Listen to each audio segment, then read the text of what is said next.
So yun mga kamaster, meron tayong papalitan ditong unit. Ang brand nito ay Kulin. Yung piping dito, tinan nyo mga kamaster. Dalawang tubo yan, pinagsama sa isang rubber lang.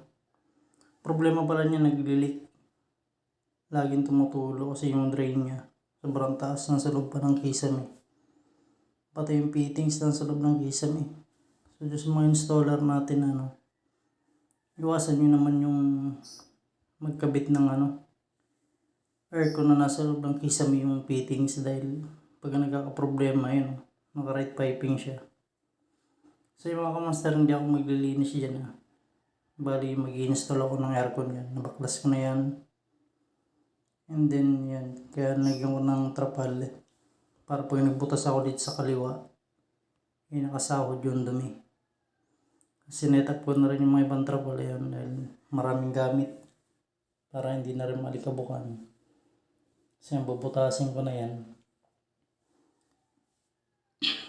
Yun, sa mga installer natin, iwasan nyo lagi yung ganyang nasa loob ng kisame, dahil pag nagka-problema yan, talagang problema yan, dahil babaklasin yung buong kisame yan. Katulad yung bagong-bago yung kisame, babaklasin pa, magbabayad pa.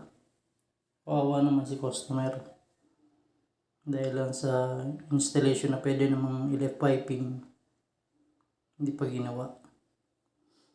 So yun, medyo nakaka-disappoint lang yung mga ganung mindset ng installer. Kung ikaw matagal ka ng installer, syempre may experience mo na yung mga ganyan, ba't gagawin mo pa?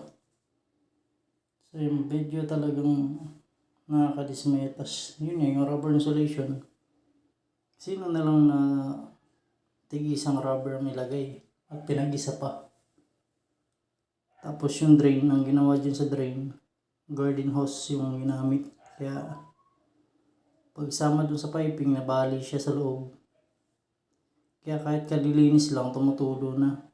So yung nag-decide si customer na palitan na lang ng bago yung aircon dahil lagi naman daw tumutulo. Pero ang problema niya talaga, tulo lang.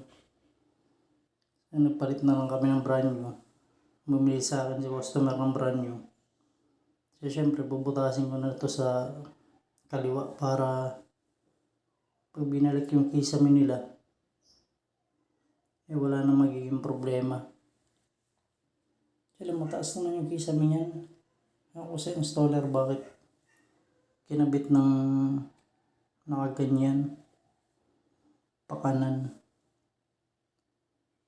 So yung pagkakabit ng indoor dyan, hindi ko na videohan dahil nangyari dyan sa cellphone ko na full storage na yata ako. So ipapass forward na lang natin yan. So yung mga kamaster, tingnan nyo na lang yung layout. Ayan, binubutas ko na siya.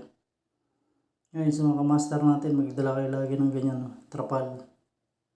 Para less na rin sa trabaho pag lilinis. Para lahat ng dumi na nababaray na natin, hindi natitiktik natin ng mga bato, diyan na papasok sa trapal na yan, tas may karton sa ilalim. So yun lang mga kamaster.